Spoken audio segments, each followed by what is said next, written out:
We want to kick off what I think is going to be a very fun, a very joyous, a very exciting next hour to talk about just a wonderful celebration, and that is homecoming at historically Black colleges and universities. Let me introduce myself briefly, and then I'll say a few words of context for our conversation today. I'll introduce our guests, and then we'll get started with our conversation with them. My name is Carr Harcrater, and I am the director of the Interfaith Leadership Institute at Interfaith Youth Corps. And I also, you probably recognize my voice from previous webinars. I also get the privilege of hosting some of these webinars. So I'm excited to help convene this particular webinar today because it's about an issue that I think both has deep historical resonance for HBCUs, but also has a lot to teach colleges and universities beyond HBCUs as well, which is why we here at IFYC in particular are interested in convening around this topic and with this group of people. So as a little bit of context, the celebration of homecoming, although as I mentioned, existing at many colleges across the country, has a unique place at historically Black colleges and universities. These homecoming celebrations are not merely a football game or two, but often a week-long, sometimes month-long celebration of food, music, and continual gathering. It gathers students, staff, and faculty, and of course the proud alumni of these universities together each year in the spirit of community and connects alumni across the generations. This year, as so many homecomings were either canceled or gone virtual, we wanted to gather together a cross-generational group of individuals from HBCUs to talk about the meaning of homecoming and what values it conveys to others during this time when we have to stay apart to stay together. So with all that being said, I want to briefly introduce our three panelists, and then we'll jump into the conversation. Maybe I'll ask each panelist to wave when I say your name. And the first one here is Amani Thompson. Amani, yeah, is a poet who has the honor of calling Lumberton, North Carolina, her home. She graduated from Spelman College in 2015 with a BA in Comparative Women's Studies and a minor in Creative Writing, and she is currently a PhD student in the Department of Feminist Studies at UC Santa Barbara. Her current research focus looks at Black girlhood, visual arts, and Black cultural production. And just a quick shout out, her article, The Politics of Black Girlhood and a Ratchet Imaginary, is included in the Black Girlhood Studies collection, Imagining Worlds for Black Girls, which was recently published by Canadian Scholars and Women's Press. So thank you so much for joining us today. Our next guest that I want to introduce is Dr. Johnny Bernard Hill, who serves as the Dean of the Shaw University Divinity School in Raleigh, North Carolina. He is a premier scholar, author, activist, and preacher. He's the author of Prophetic Rage, a post-colonial theology of liberation, and also the first Black president, Barack Obama, Race, Politics, and the American Dream. Probably that book is especially relevant right now as an election approaches. He is a passionate advocate for justice, reconciliation, peace, and human rights in America and abroad. He recently held the position as the Special Martin Luther King Jr. Scholar in Residence and Dean of the Baptist School of Theology at the Interdenominational Theological Center in Atlanta, Georgia. I should also note he is the founder and president of the World House, an interfaith coalition of faith leaders from diverse religious and cultural traditions, working together to continue Dr. King's dream of racial and economic justice. He also serves as the co-chair of the new Center for Racial and Social Justice at Shaw University. So also thank you for joining us, Dr. Hill. And finally, last but certainly not least, I want to introduce you all to the Reverend Gloria Winston Harris. She is the director of the Office of Spiritual Development and Dialogue at North Carolina Central University and the executive director of the NCCU Wesley Foundation and Campus Ministry. An elder in full connection with the United Methodist Church, she received an ND from Duke Divinity School. We won't hold that against her as a North Carolina alumni. I won't hold that against her that she went to Duke. But she is currently pursuing a Doctor of Ministry in Transformative Leadership with a concentration in interfaith dialogue and peace building at Colgate Rochester Crozier Divinity School. Before that, she was a police detective and crime scene investigator in Arlington, Virginia, and a special agent with the FBI. So I think you can already tell from the descriptions of the panelists that we have a great range of experiences here from a great range of different types of HBCUs. Noting that, I'm just interested, before we get into any of the in-depth seriousness of what we want to talk about today, I want to start off with each of you sharing a favorite memory of yours from a homecoming, past or present. And maybe I'll start with you, Gloria, since I ended with your introduction. Just tell us, what's a favorite memory of yours from homecoming? Oh, we got on mute. Yes. We got it. Gloria, you have to unmute if you want us to hear you. I'm sorry. You had so much excitement. You just started talking. NCCU and Eagle Pride Amplified. I say that as an alum of NCCU, as a very proud Eagle, and now I currently work here as a staff member, and I am so honored to reflect. And I want to say thank you. Thank you so much to the entire staff with Interfaith Youth Corps for allowing this to be a sacred moment for us in the midst of everything that's happening. We get a chance to sit back and laugh, to reminisce and bring up those good memories in the midst of this pandemic. So I want to say thank you. And when I reflect, I can't name just one. I mean, there's so many memories. And coming on campus today, because this is our homecoming week, I saw my sorority sisters. I saw memories of what we usually do. And so I am a member of the First Family, Alpha Kappa Alpha Sorority Incorporated. And as a member of that, we always hang out at the bowl. We always go there and do all the sisterly things while the game is going on, after the game is over.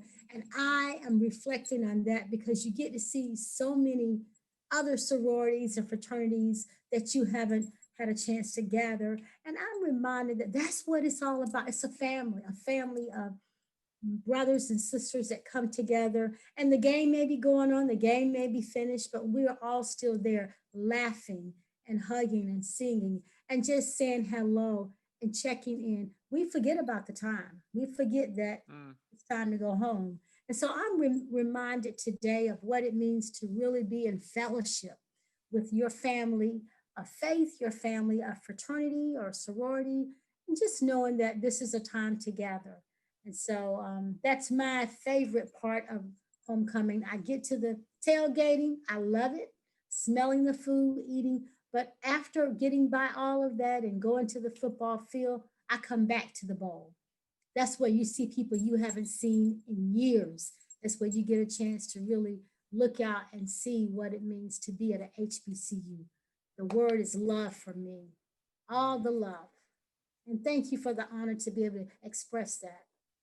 Oh, sure. And the bowl is the quad on your campus, right? The That's main quad. exactly right. We call it the bowl, and some people call it the quad, and it's where everybody with their, you know, their plots, their fraternity letters, and you go and hang out at your designation. But it is still open for anyone to pass by and see. You're stepping, you're singing, you're chanting, and then there's so much more that you can't even describe. It's the feeling of you want to get it back every year. You want to go back there. So, thank you. Dr. Hill, what's a memory of yours that pops to mind? Sure, and thank you again, Carr and friends, for the privilege of sharing today. I've had experience with 4 HBCUs, first with Morehouse College in Atlanta, and then the ITC, also in Atlanta, then Claflin University in South Carolina, and now as Dean at Shaw University, at Divinity School in Shaw University. And my most, I think, memorable experience with the HBCU was when I went back to the homecoming at Morehouse College several years after I had graduated. So I finished Morehouse in 97. And for years, I didn't go back. I was so busy working and just busy with graduate studies. I didn't even pay attention to, all of the wonderful things that I could have been experiencing. And so I decided to take some time to go back and visit for homecoming. Homecoming at that moment for me became a sacred space because it meant entering into a community where I could be fully human, where I could be celebrated and celebrate not only the rich heritage and legacy of my ancestors, but also my peers who were doing extraordinary things in their own right in various, parts of the country, in their work lives, in their family lives. It was a full space for Black cultural expression, from dance to music to conversation, the sororities, fraternities, the bands, the football, the sports, the athletics. But more than anything, it was a gathering space for Black life, to honor and celebrate the dignity of Black bodies in a sacred space where folks didn't have to sort of walk on eggshells or tiptoe around their humanity, their beauty, their brilliance, creativity, passion and power and veracity for life. It was all found in that sacred space. And I also took my children because I wanted them to see and witness this for themselves as well. And now I long for those experiences. It's a huge loss because of COVID-19 that these gatherings are not able to take place. But we do have the ability to draw on those incredible memories and those experiences that gives life. It's a very life-giving experience. As Dr.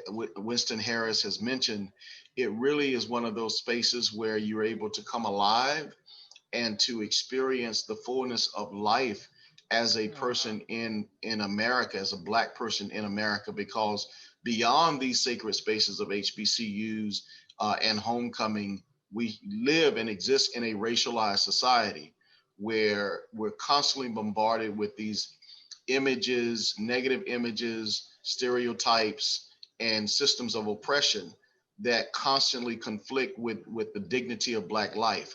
But on these campuses, when students are able to come back together, like I did when I went to Morehouse's homecoming, it's transformative. It lifts your spirit. It's incredibly sacred and beautiful. Thank you for sharing all that. Um, Amani, I'm interested. We have two people that currently work at a HBCU. You're coming at this more from, you're a recent graduate of Spelman. You're all the way over on the other coast right now. Tell us, like, as a student, what was a favorite memory of yours, or if you've been able to go back since you graduated, what has stood out to you, and or what do you take away from the experience? Yeah, thank you. And I also echo Ms. Harris, Dr. Hill. Thank you all for having me and inviting us here. But yeah, one of my most memorable, uh, or a time of homecoming that I most remember was my first year homecoming when I was a first year Spelman. And I had invited my parents to come just to experience it. And my dad, we grew up in very rural North Carolina. So my dad was a farmer in Bladenboro. My mom and my sister and I, like our family, had been raised in Lumberton. And so for them, it was just really, really surprising and just a beautiful experience for them. Had not been able to experience a four-year college or university themselves. And my dad in particular was just blown away that there were spaces that, as Ms. Harris and Dr. Hill have described, celebrated Black cultural expression so much. So for him, he was just like, I never would have known that spaces like this exist. And particularly coming from growing up in the 60s in the rural South, and just different educational barriers. And so just seeing their faces, how happy they were, we kind of like strode through, there is a on tailgating, there's like the street next to the chapel that everyone's like walking through and eating food and drinking. And so I just remember us like having funnel cake in one hand, a turkey leg in another hand, and lemonade here. And all of us just really trying to really just take in the moment. I had been wanting to go to Spelman since I was in fourth grade. And I had been kind of building up to this moment. I knew I wanted to go to college. And so it was just like a moment of just like, wow, okay, we're finally here. This is really, really beautiful. So yeah, so that's my most memorable moment with my parents and my cousin. So getting to celebrate, you know, homecoming with folks from my actual home and folks from where I grew up from, and getting to celebrate this with them. It was almost like our homecoming. It was almost like we were all getting to celebrate, you know, the joys of going to a place as special as Spelman. So that's my most memorable moment. But yeah, I've had the kind of similar, being in grad school, I'm not able to go home or go back to Atlanta as much as I would like to. But since I've been here since 2016, so I've gotten to go back once. That was during the 2018 homecoming, and that was really special just to be back, you know, 3 years after having already graduated, and you know, seeing some of my old professors and connecting with folks. So much changes even in the matter of 3 years. And so I had much more, I appreciated homecoming while a student, but I feel like I had a deeper appreciation and gratitude for what it means having spent time in, you know, an institution, a research institution that's also a PWI, and not really having the chance to kind of do some of the things that I was used to at Spelman. So when I went back in 2018, it was definitely like a great moment and a chance to feel like I was at home again with family. Wonderful. I actually, let me, that last piece that you just mentioned about the family leads me to my next question. And you all, I think, mentioned this in various ways, but I want to dig down deeper into what makes a homecoming at a HBCU so singular, such a singular experience. Because certainly I attended a big state university. We had a homecoming each year, a homecoming game. It was, I can I can say I don't have any memories of those in the way that the three of you just named different memories. It wasn't, I mean, it was maybe important during the football season, but that's about it. So I'm interested, what makes an HBCU homecoming an experience that is almost singular in nature, throughout the school year, and that brings so many alumni back year after year? And anyone can take that first.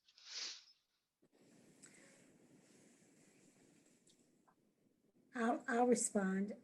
For me, that's an excellent question because it takes me back to where I was born. I was born in Raleigh and raised up across the street from St. Augustine's University. It was called St. Aug then. My mother and my father attended St. Augustine's, and I know oh so well about their homecoming. And so although they did not have a football team, homecoming was still a major part of that campus, and the community surrounded that campus. And across the way, the highway, you have Shaw University. So I had the best of both worlds. I would go to Shaw University's events as a little girl, the parade, the Shaw U homecoming parade, St. Augustine's University's homecoming parade. And it was almost as if you still felt like you were at home. The world Uh, stood still, and the world came to that campus during that designated time. So many memories, so many great times of looking at your culture, who you are, who came before you, but most importantly, where you are today because of that university. And so today, for me, as an NCCU alum, I'm honored to be able to tell that story to my first year students as they are here. Some of them are pretty sad about not knowing what a homecoming will be. But today, even in class, I shared with them that it was homecoming. We have legacy talks where we have people that are from NCCU that are now alums and are doing great in our world, bringing change, bringing great situations, and they tell their story. They're telling it through the lens of how NCCU has shaped and formed them and given them that foundation. So for me, I can't say that St. Augustine's or Shaw U or NCCU are any different. Now, we have a school that's down the way that has a tendency to think that they have the greatest homecoming ever. But, you know, Are you talking NCCU, about the Aggies at A&T by any oh my chance? goodness, Or Carr, should I I not say wasn't that going out to, loud? I'm going to shake my pom-pom right now. We know about that other school, but we are NCCU and we have the ultimate homecoming.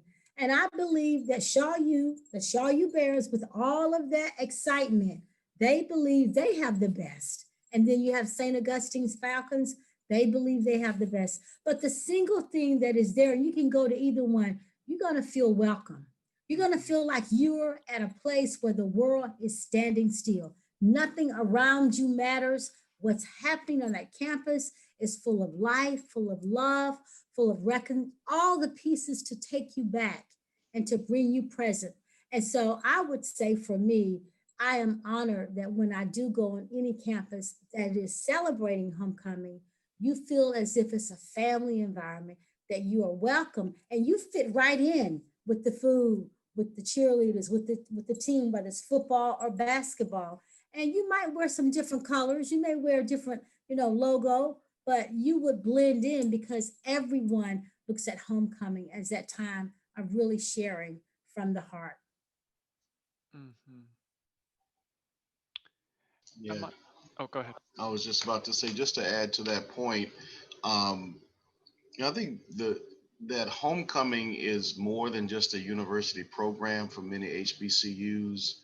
It really becomes a family reunion. It becomes a family reunion that impacts the larger community as well, because a lot of graduates and faculty that work and staff that work in HBCUs and attend HBCUs go back for many generations, 2, 3, 4 generations. What people often overlook is that HBCUs have been around for 150 plus years. Many of our HBCUs were established in the aftermath of the Civil War, like Shaw in 1865, and Central and A&T and many others during Reconstruction. And so they have a very historic and deep roots in American society. They're often located close to downtown Exactly. during the formation of many of these cities. And so it's very hard properly, I think, to understand the history of our nation, the history of these cities, without understanding the history of these HBCUs and what they mean for American society and for the larger world. But these homecoming gatherings are family reunions, literally and figuratively. They are Well family said. reunion. They are family Yep. reunions because they gather many different generations of people together: Mhm. old, young, rich, working, from different demographics, and people tend to relate as equals in these spaces. So you may have the janitor that worked at an HBCU for an entire, for maybe most of his or her life, and has encouraged and nurtured and lifted up Mhm. these students That's over exactly countless right. years, that have very deep meaning to the families and the people who attend these schools and who are part of these institutions. So to me, it's a beautiful space. Theologically, it is, to me, a reflection of the reign of God in the world, the vision of God's beloved community, of the world house, of the kingdom of God, however you want to describe it. But it's usually a very beautiful tapestry of love and equality and justice and wholeness for diverse populations. Nobody's the same. It's a very diverse community of people from different backgrounds. And a classic example is Kamala Harris, who is running for vice Mhm. president, HBCU graduate, but her parents come from both Indian and Jamaican Caribbean roots. That's an example of the diversity on HBCU campuses. You have different religious traditions, from Christian to Muslim to Hindu to various walks of life that gather onto these campuses. I think we need to drill down and learn a little bit more about what makes these campuses and these communities work. But the HBCU homecomings are family reunions like no other. Mhm. Amani, I think you were going to say something earlier. Yeah, Yeah. yeah, I just second everything that's been said. And I think, yeah, for me, especially too, like it feels so much like a family reunion. And I think HBCUs have a reverence of legacy and ritual that I feel is really, really beautiful. One of the first things that they have us do at Spelman when we first get there is we all stand in the chapel and we say our name and who we are a descendant of. So I'm Amani Thompson, daughter of Annie Laura Smith, and naming where we come from. And I feel like that sentiment is what is at the heart of so many HBCU traditions, as been what has been Mhm. said before. Like there is a reverence and a particular prioritizing of legacy and traditions and rituals and connection to ancestry that is really highlighted and emphasized to where you get to homecoming and it's a celebration of all those things. A celebrate and it brings together so many, as they said, so many different people. So me being a first year, and one of the first things that I wanted to do was like help out and volunteer for the homecoming. And you get a chance to see elders, women who graduated from Spelman 50 years ago and are able to, or 60 years ago or 70, and they have the chance to tell us what it was like to be at Spelman, and the different things that they navigated and struggled around while students at Spelman. And those histories are so beautiful in the way that homecoming really gives us a chance to uh, connect and learn more about those histories that we may not know. I feel is really, really beautiful, and is there's a way in which that is celebrated so deeply Mhm. at HBCUs that I feel is not uh, uh, it's difficult to replicate in other places. I love you all are touching on a theme of connection, both while you're at the institution and then throughout the time of the institution.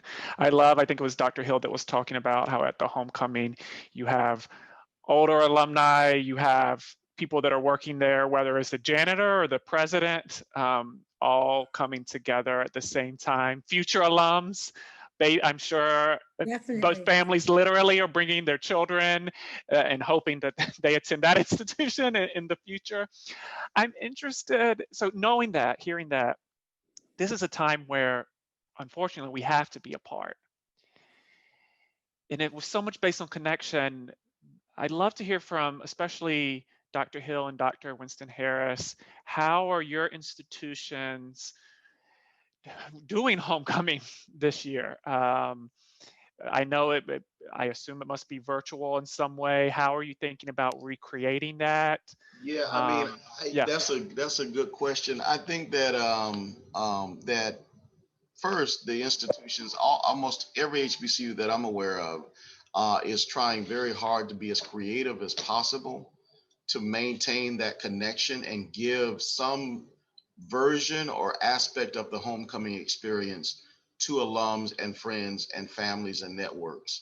But it will all fall short because there's no way that you can live up to what that experience is like. It's a tremendous loss, as it is, I'm sure, for many others in other institutions, predominantly white institutions as well. But there's no way, Dr. Winston Harris, to recreate what happens in the bowl. I lived in Durham for several years, and I would walk across the street when I lived in Durham because I was living close to campus. And I remember the first time I witnessed the bowl.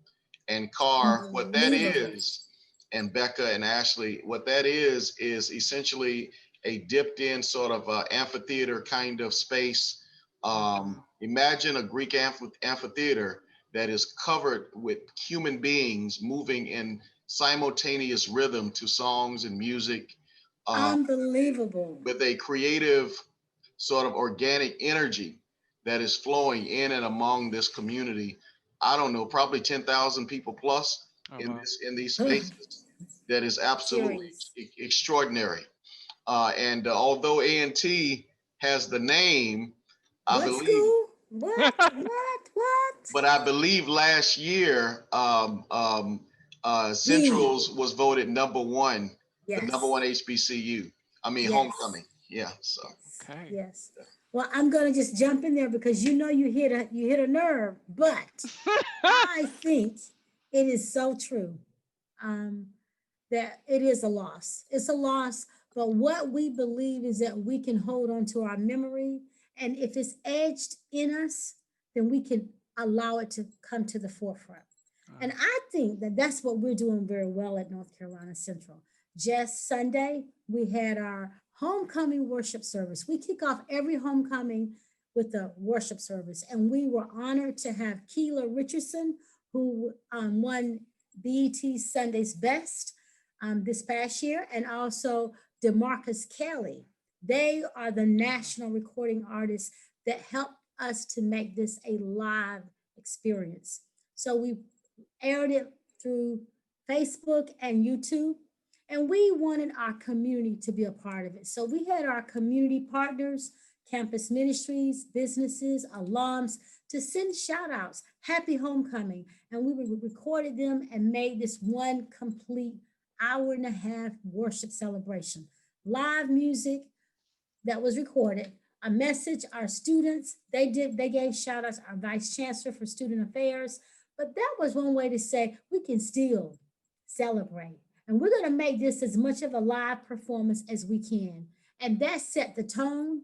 And Monday, we had a list of things for students to go to, things for students to be involved in. This Friday is our Founders Day. We've already pre-recorded that, but our students are encouraged to tune in. And then on Saturday from 11 to 4, there's going to be a whole lot of virtual events. We don't have a football game. We don't have any of that, but our students have been aware that they can tune in virtually and hear and see and feel as if they are at homecoming. They're not going to be, physically, but they can have that experience. And our alums are missing so much because they've taken off, they've gotten their plane tickets, they've gotten their outfits, they've gotten everything. But this is the time to get dressed up, do what you would normally do, but just sit back and look at it on Zoom. Make sure you have the grill going, make sure you have the music, all of the great things that will bring that memory back, and watch. So we are admitting that it is a loss, but we are also trying to make do with what we have and still holding on to what is, I hope, a part of us forever. You can't take away the memory. And so as we work toward it, we're still 100% open. We have a lot of our classes online, but we are still in the classroom. And so because of that, staff and faculty are walking around with their Nelia on today. Okay. Students are wearing basic NCCU colors to say this is, so we're still trying to make on our campus, although we have no in-person programming. It's been said, no in-person programming. And if you have to assemble for anything, still keeping the social distancing regulations. But we are living this out as much as we can and having it look like it's homecoming outside. It's a Yeah. beautiful day and we're looking forward to it. Yeah. Let me, following up on that, I'm interested, maybe we can broaden it out a little bit beyond just homecoming itself and just the general HBCU experience. And I think Dr. Hill referenced a little bit of what I'm about to say earlier, but I feel like HBCUs were forged amongst numerous obstacles, right? Many of them, as Dr. Hill mentioned, coming right after the Civil War, in the face of segregation, racism, Jim Crow in the South, all of that, and leading up to today, and yet have still produced in so many areas, social, political, religious life leaders, so much leadership coming out of HBCU. So I'm interested, whether it's connected to homecoming or connected to just the broader HBCU experience, of which homecoming is one of the pinnacles. I'm interested in y'all's thoughts on how HBCUs manage to produce these leaders that are making such a difference, even in the past and certainly still today with Senator Harris uh, running for vice presidential nomination. So interested in the leadership aspect. How is that cultivated, whether from homecoming or from the HBCU experience? And Amani, I'm interested, maybe we can start with you and then go around to hear everyone's thoughts. Yeah, I guess like, so just from a student experience and like having recently graduated, I feel like Spelman really made you feel like you could change the world. Wow. And there's this way in which they instill in us that there is, we have ample opportunity to take part in any struggles and movements and things that we feel are very important. So much of the organizing on Spelman's campus was student led. Um, uh, and so I think even just as someone who uh, for a while wasn't quite sure what I would do post college or post undergrad, I think going to Spelman, I was very much a part of the Women's Center and organized the Tony Cade Conference with the Women's Center, which is, as you know, one of the first Black conferences that also celebrates a Black woman. And so I think there was this kind of like emphasis on scholar activism and this emphasis on, us being very much involved in the movements that we felt were so important. And so I think this way in which there's this feeling where as they do make you feel, and you really do believe that you can change the world, that you can have a say in what's happening around you. And so I think that speaks to what you were saying, the way that the way that these schools produce so many people doing so many wonderful things and beautiful things, even in the midst of kind of different, racialized violence. And particularly around the time that I was a first year, that was the year that Troy Davis was executed in Georgia. And so even then, the ways that, there were the Women's Center in particular, I talk about them a lot because that was such an important part of my coming up in Spelman. But the Women's Center in particular, the way that they pushed us to be involved, in the way that they pushed us to learn more about what was happening as far as the prison industrial complex, and how do we talk about gender, and how do we talk about things, and how do we not only learn about these things but go back to our communities to also bring that knowledge to people who may not be on Spelman or Morehouse or Clark's campus. And so I think for me particular as a student at Spelman, having that form of environment, having that form of this emphasis on scholar activism really I feel like speaks to kind of what we see as far as just seeing so many thought leaders who also came from these institutions that also hold a lot of those same values dear. We get to see that relationship there.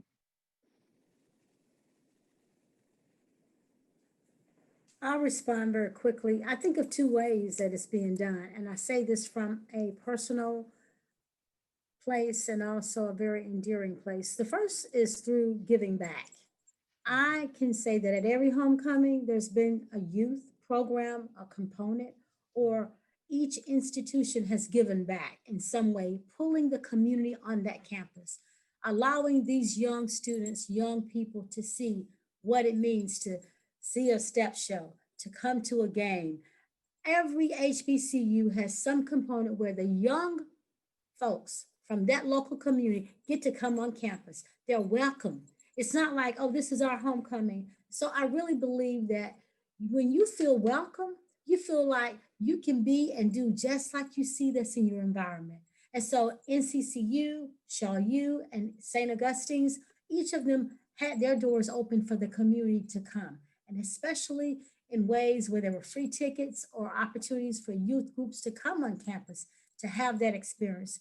And then the last way I believe that it's being done is through authenticity, because you got to be real. Mhm. And I think all of us that have gone through an HBCU experience, there was someone that was real with us, that loved us enough, that said, you matter, to the point, no matter where we came from or how we were doing or how poorly we were doing, we believed that we were welcome and that that person was speaking to us. And so I think that it is a blessing to have that experience, especially doing homecoming, where you see so many people that have made it and you don't even know, because you may be a small child or you may be a first year student, but you see a name of someone that has changed the world and you believe that there is some authenticity coming from that person speaking to you. And that empowers you to say, I can do that. I can be that. And I'm grateful that each student that has gone through NCCU can also look at how NCCU has not stayed right here. We've gone global, we've reached beyond. And that is a major key there, because otherwise we would not be where we are today as a premier institution. And I believe that that has really helped others to want to know, what does it mean to say Eagle Pride Amplified? What does it mean to have a law school, a nursing program? And I could go on and on and on. But we're saying you're welcome here. This is you. Come. You've grown the ball, so to That's right. speak. Yes. That's right. Dr. Hill, anything to add? I mean, I just think what Ms. Thompson and Dr. Winston Harris just mentioned is so powerful. You asked how do we do it? I would say we do it through tremendous creativity and prayer and constant negotiation of struggle and challenges that often HBCUs are confronted with, because they don't often have the same level of funding that predominantly white institutions have. It's not that these institutions don't have the best, some among the best scholars, teachers, administrators that any other institution has, but because of the historical inequities in American society, these institutions are put in a position where they have to negotiate these kinds of financial struggles oftentimes. We are spaces of opportunity and access for African American communities and Hispanic communities where students may not be able to get a liberal arts education other places. We open our doors to these to students from different backgrounds. I was one of them. And so I think that it's important to understand that HBCUs have always been, since their inception, spaces that offer opportunity and access for students that have been denied those opportunities in often predominantly white spaces. So where they may have received a no from many other schools, many of our HBCUs have always welcomed students with open arms. And of course, some of our nation's most prolific leaders like Martin Luther King Jr., who graduated from Morehouse College, and also, of course, Thurgood Marshall, who finished an HBCU. I think most of the African American doctors and lawyers, teachers and educators across the nation have been educated at HBCUs. And we also produce tremendous amounts of scholarship and research in STEM as well. So I think part of the conversation is continuing to lift up what we do in the public square. For instance, at Shaw University, we established the first four-year medical school that existed from the late 1870s until around the 1920s or 30s.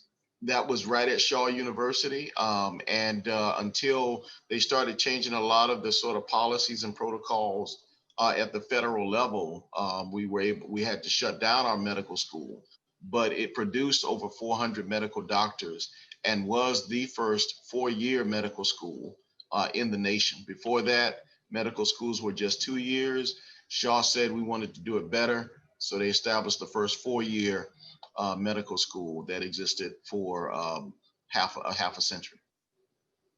Thank, thank you for sharing that. That's a reminder of just how inextricably HBCUs are tied up, not just with African American history, but with American history, like full stop, right?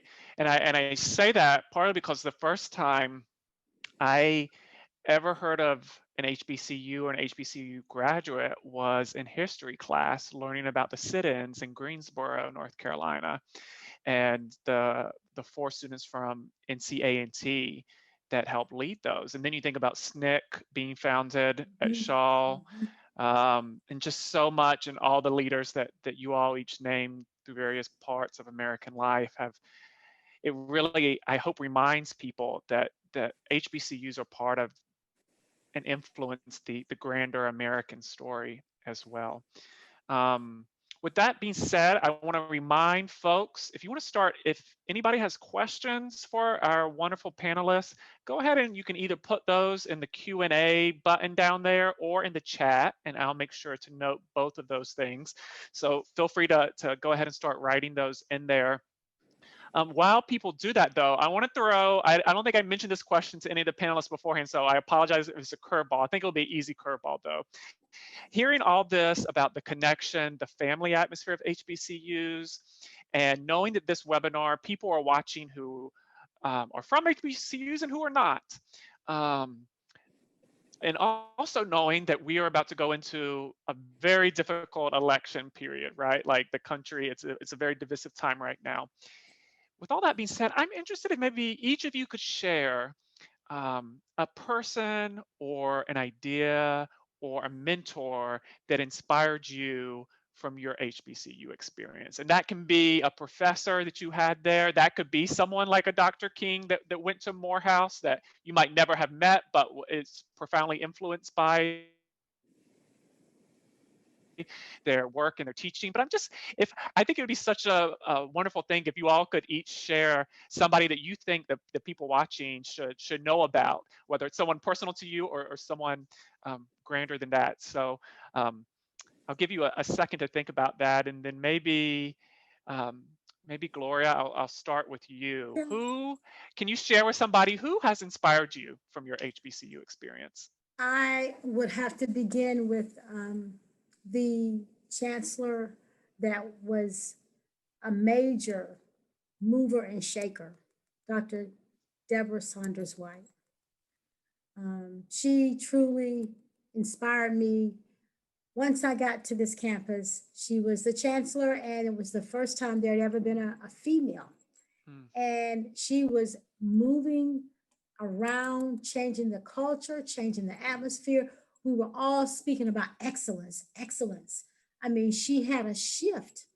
And the way that she welcomed the athletics, the alums, the community, you could tell that she was a special lady.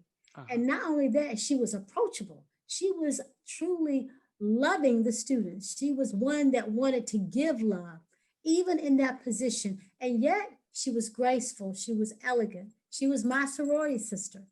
Mhm. And when we were made aware that she had cancer and that it would be a tough battle, she did not give up. She even told us her story and began to push and press. And she went back to what it means to be an eagle. She used the analogy of an eagle throughout. And for me, as a staff member, I graduated from Central. I had known some things, but she made this whole idea of who we are as eagles and how we are to stand and why we survive, why we persevere. And I would say she has influenced me so much because in her delivery, she went back to our founder, Dr. James E. Shepherd. She allowed us to understand his faith and how faith helped to build this institution. And from that point, she never ever allowed it to be just about her. She allowed that to be a major part of telling her story and how all of us fit into the story of the founder and her story. And so I am honored to say that Dr. Deborah Saunders White was truly an inspiration to me and many others. And I will always remember how during the most challenging times, where we had so many student deaths in that one year, She truly was going through her own health struggle, but she was at every prayer vigil. She came in and she talked about faith and she talked about our founder and she ministered in her way as an administrator, telling her own testimony. And so I'm honored to say that I hope if you don't know her story, you don't know how she changed this university and how she not only came here and left a legacy, we're still talking about who she is. We're still living on what she has created us to be because we are eagles. Thank you. Thank you Thank for you. sharing her name. Amani, how about you? Who inspires you from your time at Spelman? Um, so many different, I encountered so many different people who inspired me. One in particular, Dr. Michelle Height in English. She is such a great thinker. And the way that I took a class with her called, that was on Black labor, African American labor. And the way that she kind of like pushed us just to think deeply and meditate critically about the information we were reading, and the way that she just always just she was just always so real with the Uh-huh. way that she taught. And she was one of the people I think about her all the time being here in grad school, because she really helped prepare me for what life was going to be like as a grad student, no longer at Spelman where, the emphasis on learning and being a community is such a big deal. And now being at grad school, I think about her all the time and the teachings and the way that she prepared us so well to not only deal with life academically, but just also socially. So how to deal with navigating the world as Black people. And I remember one of the things she would always tell us is that we always need to have a response to any type of racial aggression. And so every day she would ask us, do you have your response yet? And I still think about that now, just as a grad student dealing with not necessarily microaggressions, but very macroaggressions, and these very ways in which, my existence as a Black queer woman here is constantly questioned.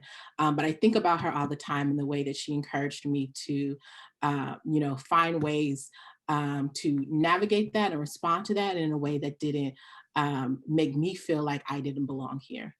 So I think about her all the time, and I just want to bring up her name. She was very, very important to me then and now. Thank you. Mine is real quick and easy. That's Martin Luther King Jr. I was in the Army thinking about what to do with my life, and I learned that he had studied at Morehouse College. So that's where I went, just to seek answers and questions to life. Oh my gosh. Thank you, Dr. Hill, for sharing that, and thank you to all of our panelists. I thought it was great to end on that note because I think so much of homecoming too is being able to reconnect with those people that brought you to the place or kept you at the place in the first place. So I'm so glad to hear all those names, and I hope people look up some of those figures. They all sound like they're just truly transformative to you all. We're going to close out our webinar right now, but if you're sitting at home, I hope you're giving some type of round of applause or some type of thanks to all of our wonderful panelists. Look for a recording of this soon on our website and on Interfaith America. And I just want to thank each of you all again so much for your contribution today, but your contribution every day to making your institutions places where students and faculty and staff and alumni feel so welcome and so connected to this larger community that you all talked about today. So thank you all again for joining us.